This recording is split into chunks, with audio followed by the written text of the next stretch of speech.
The idea was that Jim was looking to put the 7th and 8th graders up on the 2nd floor, so they're, you know, off themselves, I believe, and that entailed moving jockeying some things around, some classrooms around.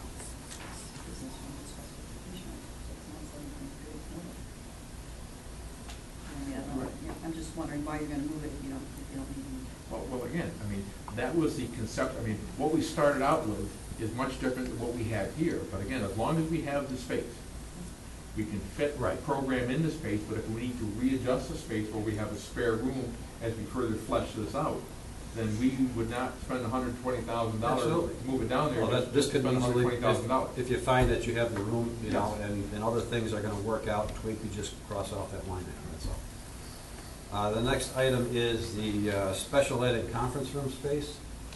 This is kind of a domino effect because of the nurse area right in here.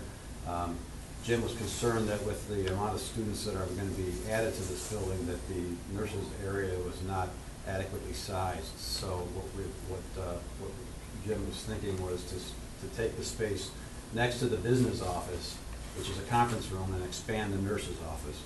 That takes the conference room, which is there, and we're going to shift it over into the adjacent space on the other side, so that we don't end up losing a conference space. Alongside that is, I believe, we've got, I believe, one large classroom there currently. That shaded area is one large classroom. We would look to subdivide that up to a conference room and then a special ed, which is one of the requirements that Jim was looking for.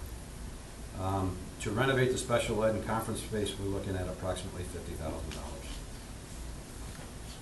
And again, the money's in there for removing of the vinyl flooring, putting new flooring in because we're taking one spot and making it into two, taking the ceiling down, putting a new ceiling up along with new lights, and installing a new unit ventilator for the conference room.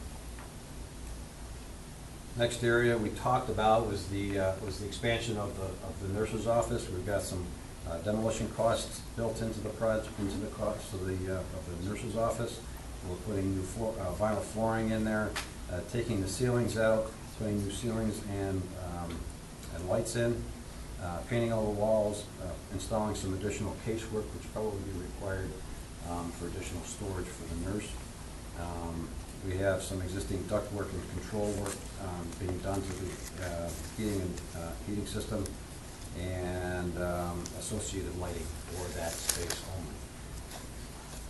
We estimated the space to expand the nurse's office at $45,000. And this is again something that does not need to be done in order to house 7th and 8th graders here, correct? Well, it was thought that by Mr. Barola that because the student enrollment's increasing, that he's going to have more kids possibly visiting the nurse's area. He's not going to have more kids than when we were in school 30 years ago. So, I mean, they're concerned that they cannot handle the flow. I mean, do we know how many kids are in? You know how many kids we're seeing? You know whether or not we'll be able to handle it? We would have to look at that. I think we asked the administrators what they felt they needed. Right. But that's what it was. This is what they needed. And we have the space provided, and we have the cost estimate if the board decided to go with this, with this option here. If after talking to Jim. Let's just hear what Jeff has to say and have him go through. No, I don't mind. That's okay. I don't mind answering questions as we go along. That's fine. So I guess to further discuss this on the nurses area, I think we need to talk to Jim about whether or not that's absolutely positive. But in his view, because of the increased population of around 150, 160 students, he thought expanding that area would be approved. He would have to do that. Yep.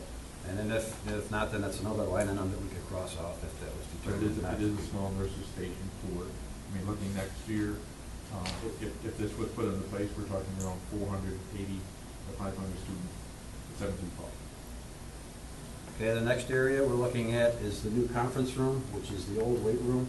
And that was relocated because the existing conference room, which was right outside this door here, was going to be reallocated for special ed classroom. So because special ed was going in there, that we needed Jim thought that he still needed a conference room, another larger conference room, adequately sized to hold 10 to 12 people. And the idea was to take over the old weight room. And what we planned on doing there is taking out the old rubber floor, putting new carpeting in.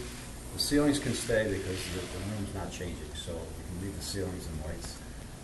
Add additional data and power for any computer needs that we would require in there, and separate the rooftop unit from this area. Right now, currently, the library serves that adjacent, the adjacent room over here in the weight room, and to get the ventilation requirements for a conference room requires that to be separate and to provide more ventilation, so we put a number in there for that. The dollar estimate, the total dollar estimate for the conference room is approximately $52,000. And that has limited space because it's on the interior, it's on an outside. Right. Interior walls and all that. Can that, just a quick question, because there's an interior window, can that be used for student need, like for a one-on-one test assistance or something if necessary? For student needs, for student classroom, for instance, you gotta have natural daylight, windows, it has to be ventilated. Okay. So pretty much a no. Yeah, right. It's ideal for like a computer room, has different requirements, for instance. It could be a computer room or it could be a conference room or an office or something like that. Next area, because the conference room is taking over the weight room, and in this plan, we're looking at expanding the locker rooms, which I'll get into in a minute. Required the fact that we needed to relocate the fitness room and the weight room into a larger room, which is currently the business office area. And in that, what we're planning on doing is taking down all the walls, taking up the carpet, putting in a new rubber floor, painting all the walls, putting in a new ceiling, putting in a new door for exiting purposes, modify the existing ductwork, the lighting, like I said, and additional power is required. For the new exercise room, we estimated a total of $75,000.